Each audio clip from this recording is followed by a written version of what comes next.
Saludos a todos los que nos acompañan el día de hoy en esta nueva edición de Estamos Juntos en Esto. Como siempre, les agradecemos su sintonía. Hoy, el día de hoy, nos acompaña nuevamente el doctor Pedro Porrino, epidemiólogo que forma parte del equipo de salud de la Oficina Regional para América de la Federación Internacional de la Cruz Roja y la Media Luna Roja, aquí con sede en Panamá. Pedro, bienvenido. Gracias nuevamente por aceptar la invitación.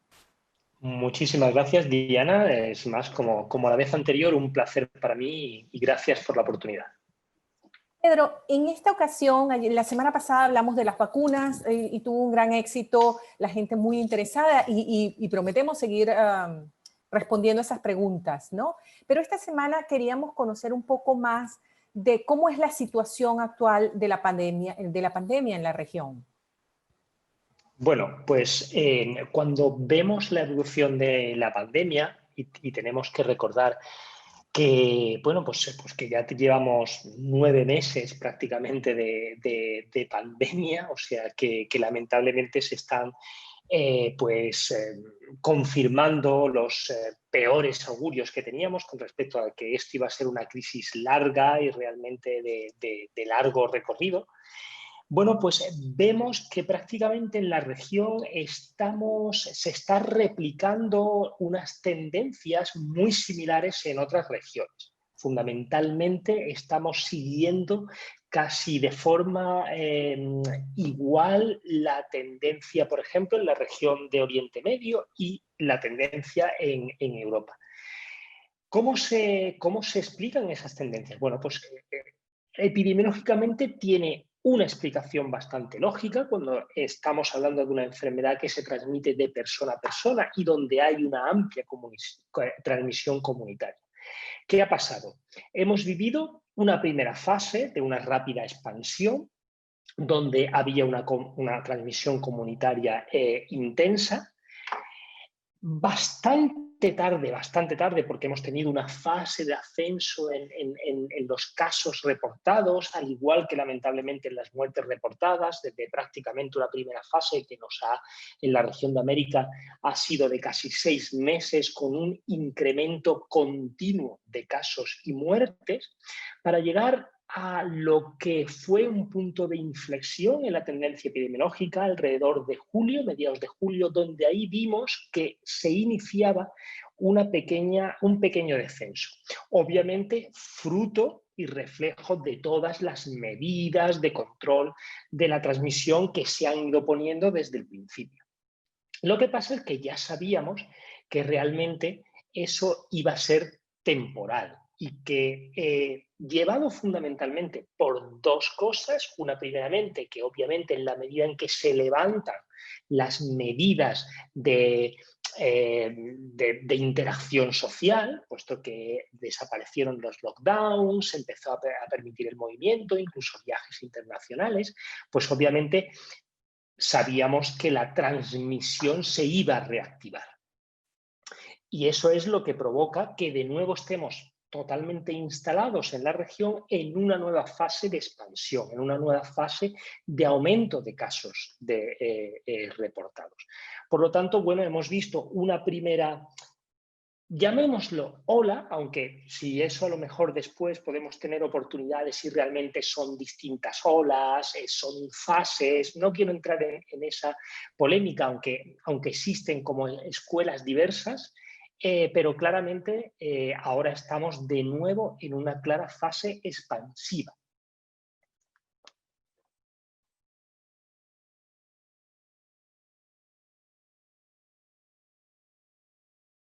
Diana, no te escucho, perdona.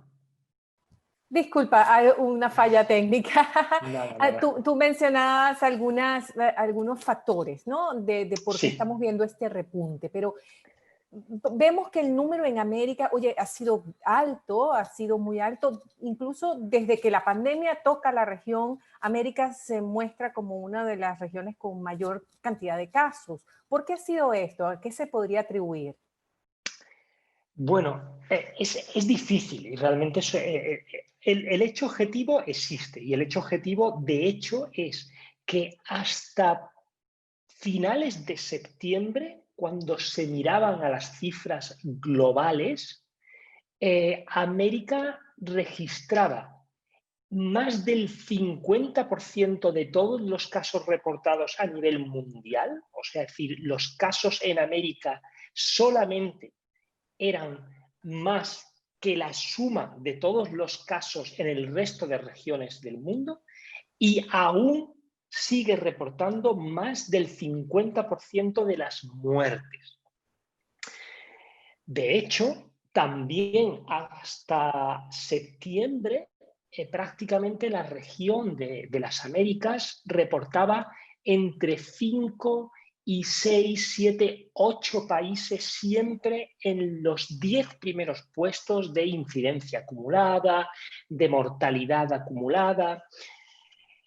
Obviamente, aquí también hay muchos factores. O sea, quizás habría que también transmitir mensajes de que en epidemiología, sobre todo cuando estamos hablando de una pandemia a nivel mundial y con una gran variedad de particularidades, es difícil incluso que los datos relativos de comparación sean totalmente precisos.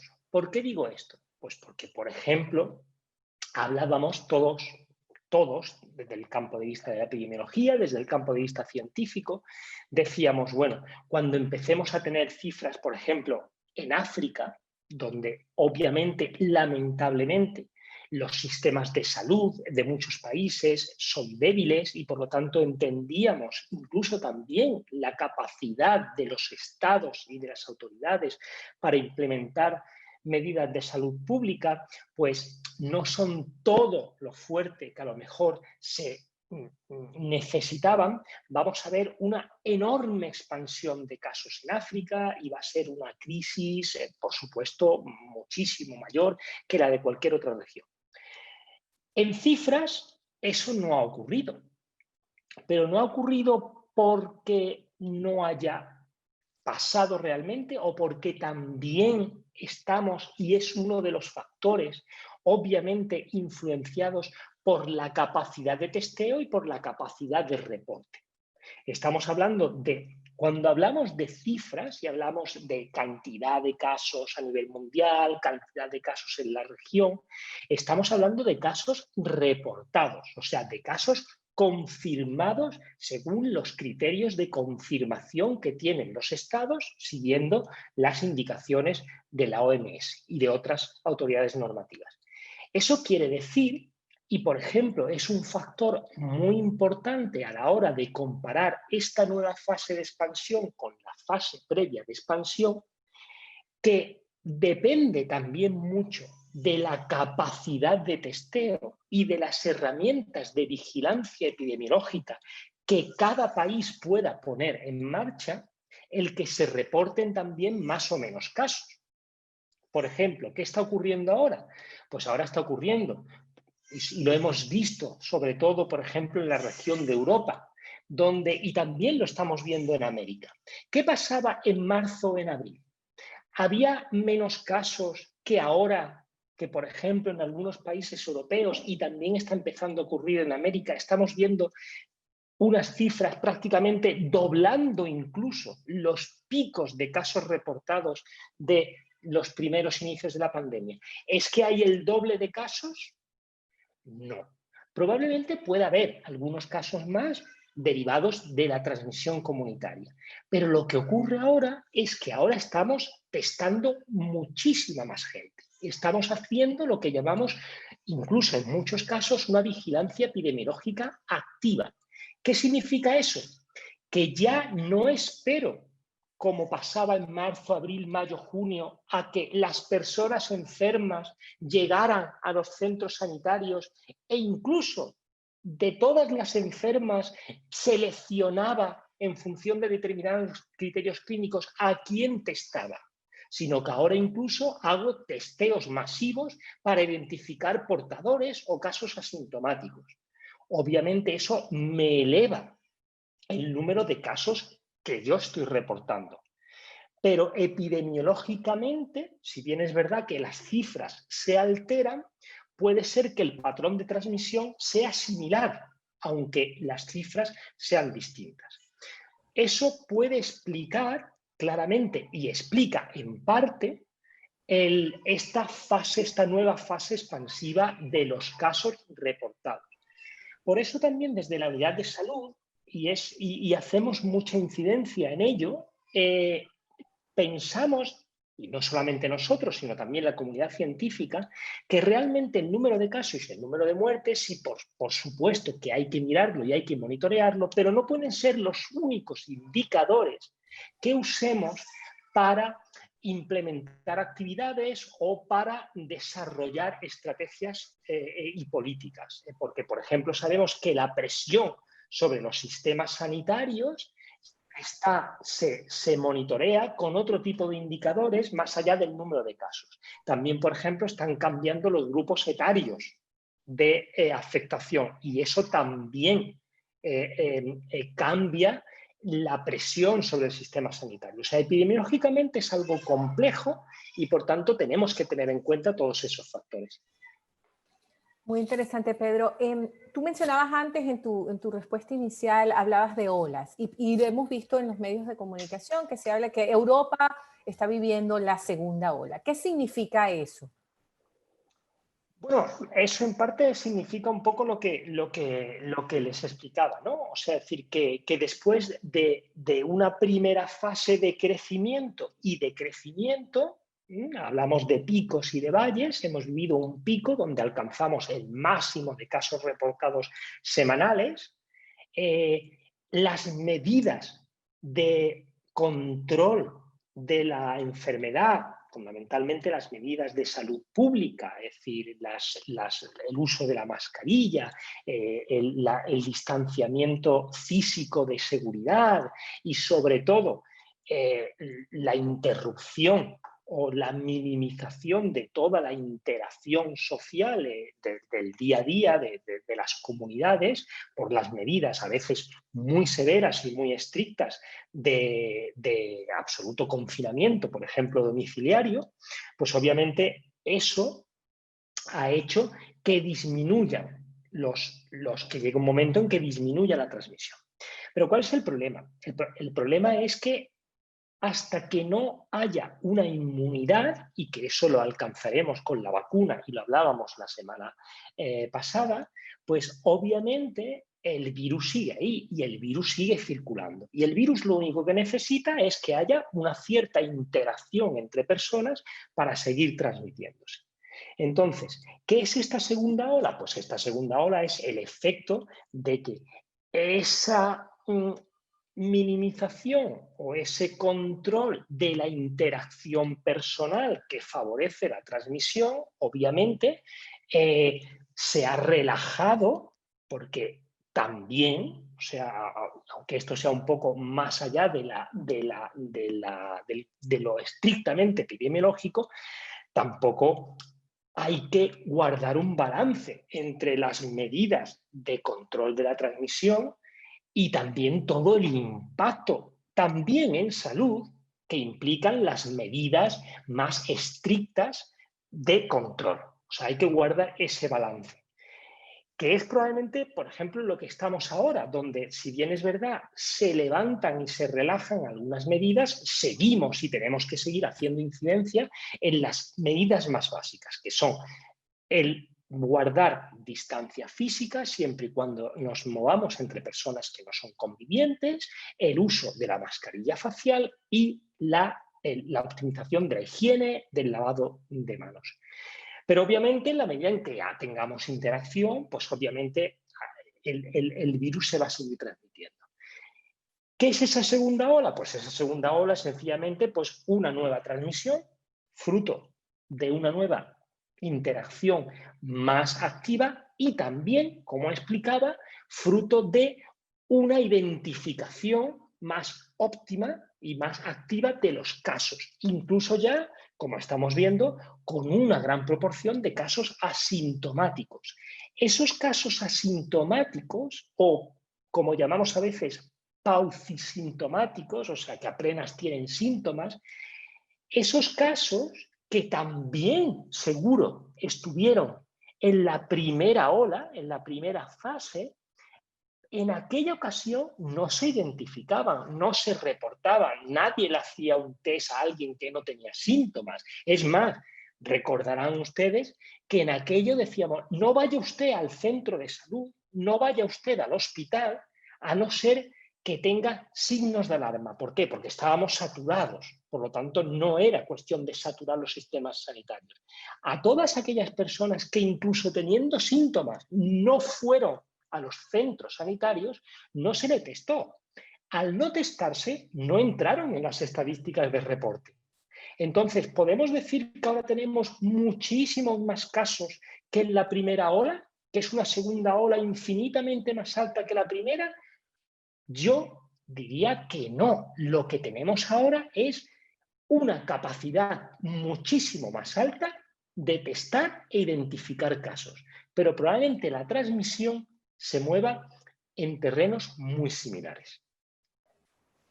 Pedro, en la región es típico durante la temporada de lluvia que vive la región de América que los casos de dengue, dado que el dengue es una enfermedad endémica en 27 países de la región, suban, ¿no? ¿Cómo ha sido la situación con el dengue en relación al año 2020 aquí en América?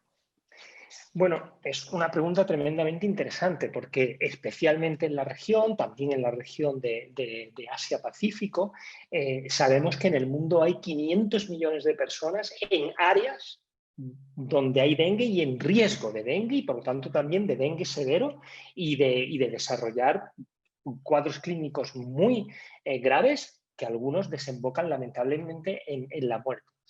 Hay dos principales problemas con el dengue. El primero es que obviamente la vigilancia en todos los países donde el dengue es endémico, donde se producen brotes de dengue y donde existe transmisión del dengue, tienen un sistema de vigilancia. ¿De acuerdo? Es decir, precisamente para monitorear el número de casos y para atajar la posibilidad de que se conviertan en brotes epidémicos. Obviamente, ese, por ejemplo, ha sido uno de los servicios que sabemos en mayor o menor medida han sido afectados por el COVID-19, porque el sistema de vigilancia epidemiológica del dengue pues ha sido uno de esos servicios que, si bien a lo mejor no se ha visto completamente discontinuado, sí sabemos que en algunas áreas pues no esos servicios que antes se tenían asignados al monitoreo del dengue han podido ser reasignados, por ejemplo, a atender COVID-19. ¿Qué pasa? Que obviamente no estamos monitoreando de forma óptima. Mire, otro ejemplo, por ejemplo, ya no solamente con COVID-19, sino con algunas emergencias. Sabemos, por ejemplo, que la emergencia que ahora estamos viendo en Centroamérica afecta tanto al monitoreo y a la vigilancia epidemiológica de COVID-19 como de dengue, como de malaria, como de otras enfermedades endémicas. Por lo tanto, ahí siempre tenemos un problema. ¿Y cuál es el problema de que haya una disrupción de la vigilancia epidemiológica? No es ya que no seamos capaces, por supuesto, de reportar precisamente y de tener una tendencia, sino que en la medida en que no podamos identificar casos, no podemos atajar convenientemente la aparición de brotes. Además, teniendo en cuenta de que también tenemos el problema de que en aquellas áreas en las cuales los servicios sanitarios pueden estar saturados o sobrecargados por COVID-19, pudiera ser que no se prestara la atención necesaria a los casos de dengue, con lo que sabemos además el riesgo que puede existir para que no se identifiquen de forma precoz, por ejemplo, signos de alarma que me pueden indicar que hay un dengue, una probabilidad de dengue con signos de alarma que puede desembocar en un dengue severo y que requiere una atención clínica muy clara. También tenemos, y ya para terminar, el que el dengue puede también tener cierta manifestaciones que se pudieran confundir también con algunos síntomas de inicio de COVID-19. Y por lo tanto también eso contribuye a la saturación de determinados servicios sanitarios. Entonces, obviamente, tenemos que tener en cuenta, y por eso es muy pertinente, que el COVID-19 no es algo que sencillamente se sitúa de forma paralela a todos los demás otros problemas de salud, sino que se establece sobre todos los demás problemas de salud, los impacta, los interfiere y pone a la población no solamente en riesgos sumados, sino en un riesgo exponencial, puesto que cada uno de esos riesgos se multiplica al tener que ser abordados en contexto de COVID-19. Haciendo seguimiento a eso que estabas comentando en este momento, ¿ha habido reportes de COVID, dengue, combinación de personas que han tenido ambas enfermedades en simultáneo? Sí.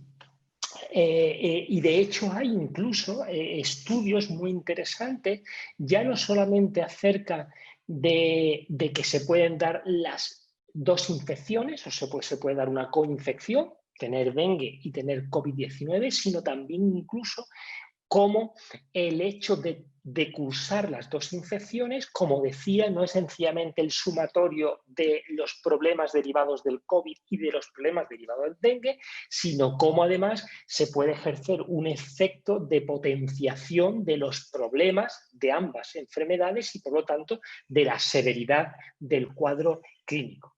Y después tenemos otro problema, y es el problema de que en las áreas endémicas de determinadas enfermedades, como el dengue, donde también hay que hacer test específicos para confirmar los casos, ante un grado, sobre todo en las fases de mayor saturación o de mayor emergencia, podríamos tender a hacer un solo test. Por ejemplo, acudo a un determinado centro sanitario con fiebre, con dolores inespecíficos, dolor muscular, puede haber algo de tos, ¿de acuerdo? Y en contexto COVID-19 me hacen el test de COVID-19. Resulta que tengo COVID-19 y ya probablemente nadie se plantee seguir más allá con otros test, pero pudiera ser que también tuviera dengue.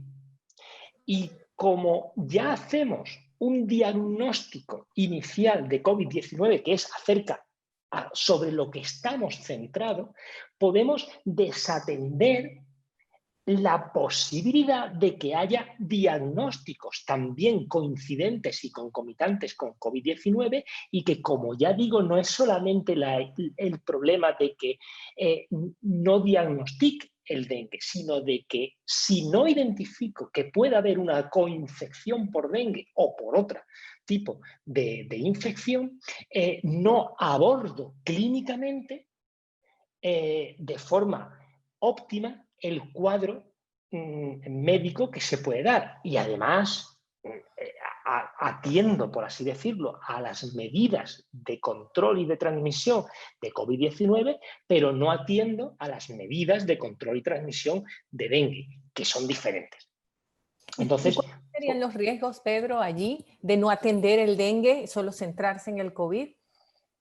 Bueno, pues habría dos riesgos. Un riesgo individual derivado como he comentado, que no se atienda a la evolución de un cuadro clínico de dengue, que puede empezar a tener signos de alarma y que por lo tanto requiere una atención clínica específica primeramente para ver que no se convierte en un dengue severo y si se convierte en un dengue severo, atenderlo clínicamente como un dengue severo requiere. Ese sería el riesgo individual y después hay un riesgo epidemiológico, puesto que si yo detecto un caso de dengue, tengo que poner en marcha una serie de medidas de control de la transmisión, de control del vector. El dengue sabemos que a diferencia de COVID-19 se transmite por vectores, por los zancudos. Entonces, tengo que atender también a ver, pues lo que todos sabemos dengue, a ver dónde están los sitios donde se desarrollan las larvas de zancudos, por qué a nivel medioambiental tengo que hacer, si hay una persona enferma tengo que evitar que los zancudos le puedan picar y lo tengo que poner debajo de una mosquitera para que no le piquen los zancudos y por lo tanto no transmitan el virus del dengue a otro, lo normal de las arbovirosis.